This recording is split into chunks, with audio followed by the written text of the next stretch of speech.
नमस्कार, नवभारत टाइम्स में आपका स्वागत है। आपके साथ मैं हूं विनीत त्रिपाठी। मेरे साथ खास मेहमान पूर्व रॉ एजेंट लकी बिष्ट यहां पर जुड़े हुए हैं। और आज जिस तरह से कायराना हमला एक दिन पहले हुआ है, वो उसने पूरे देश को झकझोर दिया है। हर आदमी इस हमले से बुरी तरह से क्रोध में भी है, गुस्सा भी है। वहीं जो निर्दोष लोग जिनकी जान ले ली गई, वो टूरिस्ट जो कि घूमने के लिए आए थे, और बहुत सारे नए कपल जो कि कश्मीर की वादियों की खूबसूरती, खूबसूरत फिजाओं को देखने आए थे, जिन्होंने सुना था और पढ़ा था कि कश्मीर में अगर कहीं जन्नत है, अगर पूरे भारत में, तो कश्मीर है। और उसी कश्मीर की उसी घाटी को वहां पर लहूलुहान कर दिया गया है। लकी जी, आपको भी मैं देख रहा था, बहुत आपने इसमें अपना पोस्ट डाली थी सोशल मीडिया में, काफी तेजी से वो वायरल हुई है। आप क्या कारण रहा, क्योंकि इन्होंने ट्रेंड बदला है इस बार, टूरिस्टों को निशाना क्यों बनाया गया लकी जी?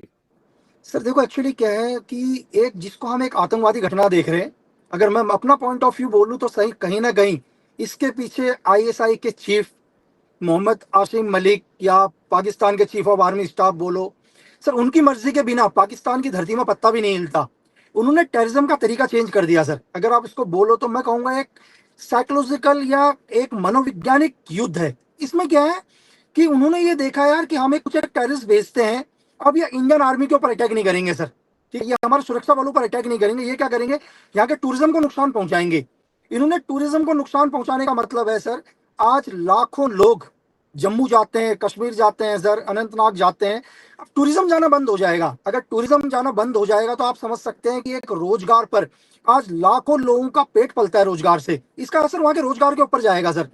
और क्या होगा कि अगर रोजगार नहीं होगा, लोगों के पास पैसे नहीं होंगे, तो इन्हीं में से कुछ एक लोग, यही पाकिस्तानी लोग, वहां के बच्चों को कुछ एक टेरर फंडिंग देकर हथियार उठवाएंगे। तो मेन काम क्या है कि कैसे नए बच्चों को आतंकवाद में झोंका जाए।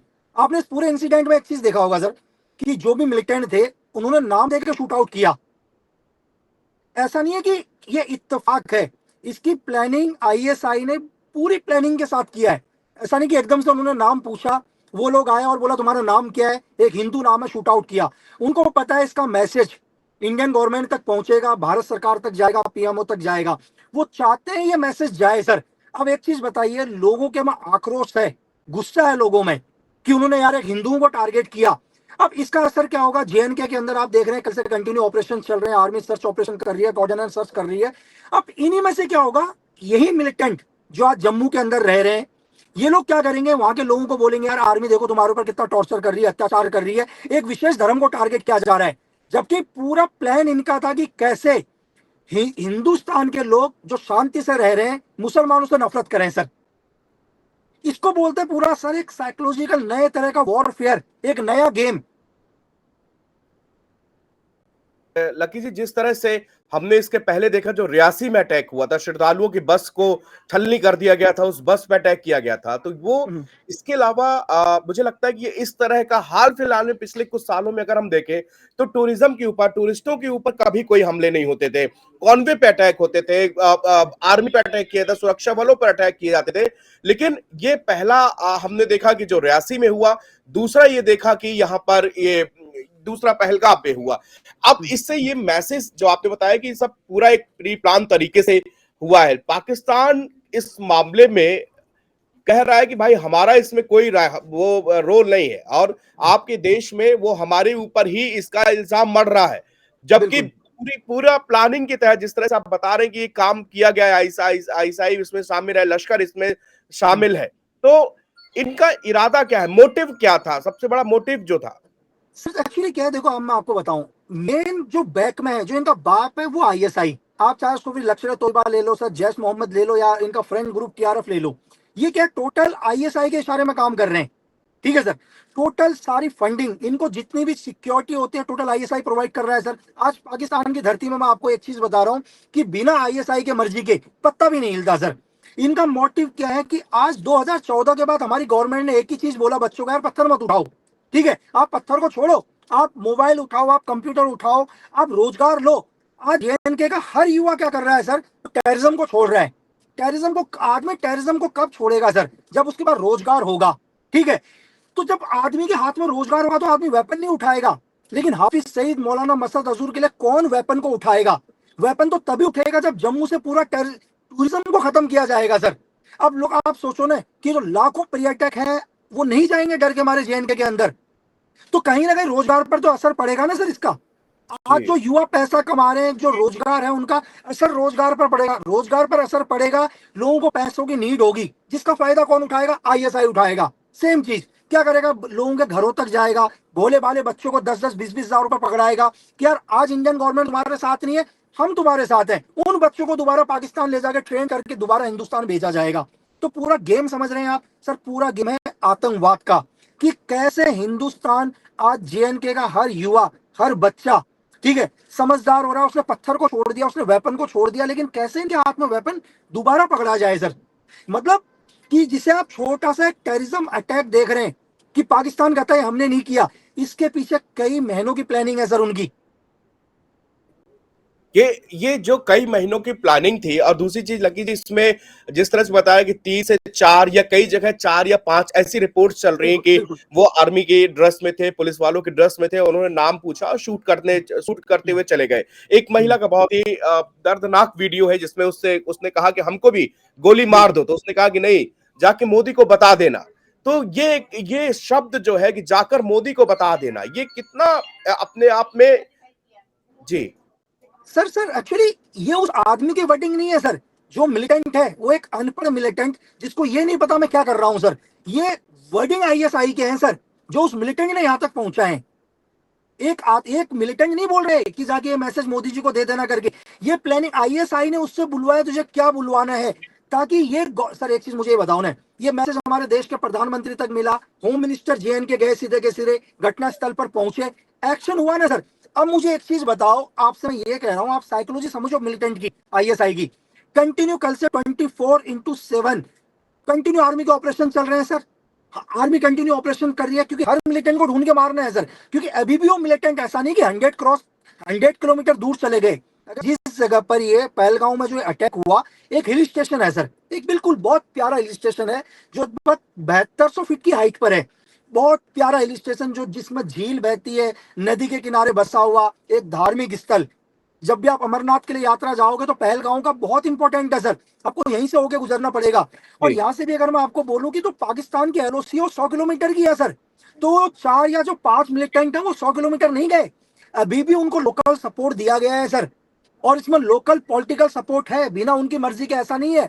और ऐसा नहीं है कि वो 4 मिलिटेंट अभी वेपन लेकर आए। जो पाकिस्तान बोल रहा है कि यार वो कैसे वेपन लेकर आए, तो मैं आपको बताता हूं सर, उनकी प्लानिंग कई टाइम से चल रही थी। उन्होंने वेपन को कल ही नहीं पहुंचाया, वेपन को पहुंचने में भी टाइम लगा होगा।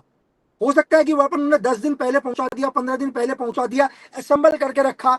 उनको पहले पता था कि यार यहाँ यूएस के क्या कहते हैं उपराष्ट्रपति आने वाले, ये मैसेज कैसे इंटरनेशनल लेवल पर दिया जाए, इसकी पूरी प्लानिंग है सर। ये प्लानिंग कोई इन अनपढ़ आतंकवादियों की नहीं है, इसके पीछे गेम पूरा का पूरा आईएसआई का गेम है सर, मैं आपको बता रहा हूं।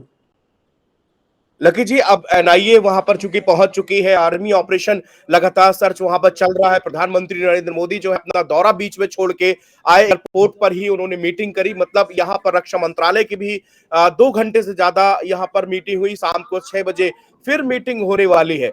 लेकिन पूरा देश जो है वो इस समय ऑपरेशन बदला, किस तरह से हम इन लोगों को, क्योंकि हमने हमेशा इनकी कमर तोड़ी है, और अब चूंकि इसमें सबूत इकट्ठा किए जाएंगे, किस तरह से इसका रोल, कहां पे किस किस का इसमें रोल है। आपको क्या लगता है कि जो टीआरएफ वगैरह, ये जो प्रॉक्सी इनके संगठनों के नाम आ रहे हैं, यही मेन हमलावर है और ये पीछे से इनको इशारे दिए गए? ये लश्कर तोयबा एक फ्रेंड ग्रुप है सर। लश्कर तोयबा क्या है सर? एलिटी क्या है? ठीक है सर। हाफिज का ग्रुप क्या है, जिसको पूरा आईएसआई का सपोर्ट है सर। सिर्फ आईएसआई क्या है, पाकिस्तान आर्मी डायरेक्ट तो हमला नहीं कर सकती ना सर, उन्हें कोई ना कोई तो चाहिए। उन्होंने एलिटी को बोला, लश्कर तोयबा को बोला, लश्कर तोयबा ने अपने टीआरएफ बोला सर। आप किस पाकिस्तान आर्मी की बात करते हैं सर? ये पाकिस्तान आर्मी तो अपने लोगों की डेड बॉडी नहीं लेके जाती सर, की क्या बात कर रहे हैं? पाकिस्तान को कोई फर्क नहीं पड़ता, वहां की आर्मी को कोई फर्क नहीं पड़ता सर। जो लोग अपने सोल्जर की बॉडी नहीं लेके जाते हैं, वो इनसे क्या हमदर्दी रखेंगे सर? आप ये सोचो ना, उनका सिर्फ एक ही फंडा है कि कैसे हिंदुस्तान की अर्थव्यवस्था को नुकसान पहुंचाना। आज जेएनके बिल्कुल प्रोग्रेस कर रहा है, यहाँ का यूथ समझ रहा है इसको कैसे दोबारा डिस्टर्ब करना।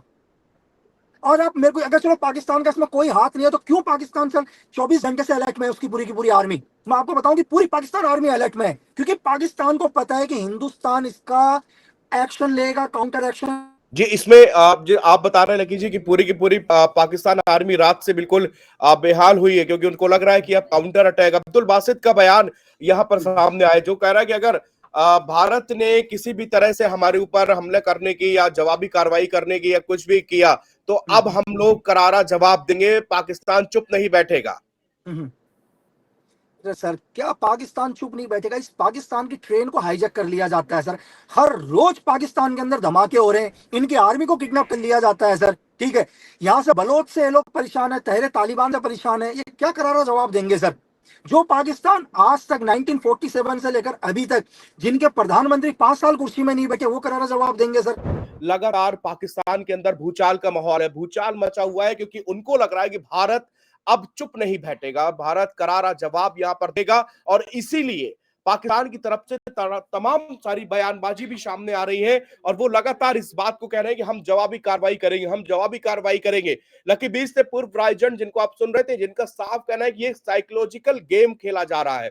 आप समझिए उनकी पूरी जो एनालिसिस है, वो कह रहे हैं कि ये इस तरह से यहाँ पर टूरिज्म को अटैक किया गया है। अगर टूरिज्म को अटैक करने के पीछे मकसद ये है कि यहाँ पर टूरिस्ट नहीं रहेगा, तो जो लोकल सिविलियन है वो क्या करेगा? उसके पास में आमदनी का जरिया ये टूरिज्म है। सबसे कुछ इंडिया के अंदर बहुत सारे स्टेट ऐसे हैं जो कि पूरी तरह से टूरिस्ट पर डिपेंड है, टूरिज्म वहां का मेन आय का स्रोत है। इसी तरह उसमें एक कश्मीर भी है, जहां पर पिछले 4 सालों का अगर आप फैक्ट फिगर्स देखेंगे, तो उन फिगर्स में भी आपको समझ में आएगा किस तरह हर साल दर साल कश्मीर के अंदर टूरिस्ट का जो मार्केट है वो कितना बढ़ा है, डेवलप हुआ है। तो उसी के कारण जो है ये आतंकियों की हताशा थी कि इन्होंने उस दुखती रग में कोशिश की है कि यहाँ पर टूरिस्ट ना आए, और इसी तरह का अगर हम हालात और दहशत अगर पैदा कर देंगे घाटी के अंदर, तो फिर ये वापस से वही दौर वापस लाने की कोशिश की जा रही कि जब घाटी का नाम सुन के लोग खौफजदा हो जाते थे।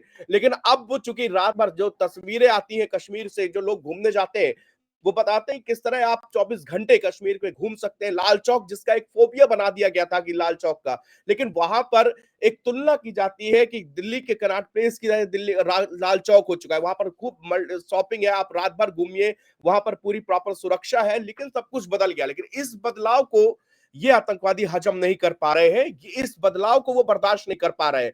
लोकल सपोर्ट जो मिलता था वो बिल्कुल उसका परसेंटेज जो है वो अब जाकर के बहुत कम हो गया है। यानी कि आप देखेंगे जिस तरह से पहले मिलिटेंसी होती थी, अब वो बिल्कुल खत्म है। लोगों को, आतंकियों को वहां पर पैर जमाने के लिए जगह नहीं मिल रही है। लोगों का जो गांव का लोकल सपोर्ट था वो नहीं मिल रहा, जिसके कारण से ये अब बौखलाहट के बाद में इन्होंने एक साइकोलॉजिकल गेम खेलने की कोशिश कर रहे हैं, जिससे कि यहाँ पर टूरिज्म सेक्टर को इफेक्ट हो। टूरिज्म सेक्टर को अगर यहाँ पर इफेक्ट होगा, तो जाहिर सी बात है कि वहां के लोकल लोगों को फिर आमदनी, उनको दिक्कतें वहां पर सामने आने लगेंगी।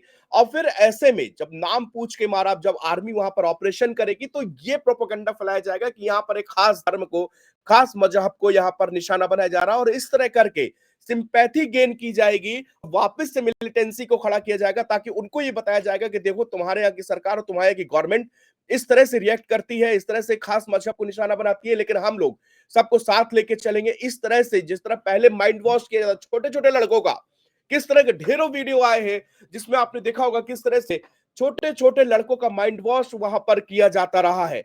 और इसी चक्कर से कि ताकि उनको शामिल करें, उनके उनके ग्रुप को शामिल करें, और इनको तमाम जिहाद की बातें और इस तरह से बताई जाती रही, और इन पूरे जो ये ऑपरेशन था, ये इनको अंजाम दिया जाता रहा। फिलहाल इस लाइव में इतना ही। आप लकी 20 को यहाँ पर सुन रहे थे, जिन्होंने इस पूरे ऑपरेशन, इस पूरे जो हमला हुआ है, इसके बारे में आपसे डिस्कस कर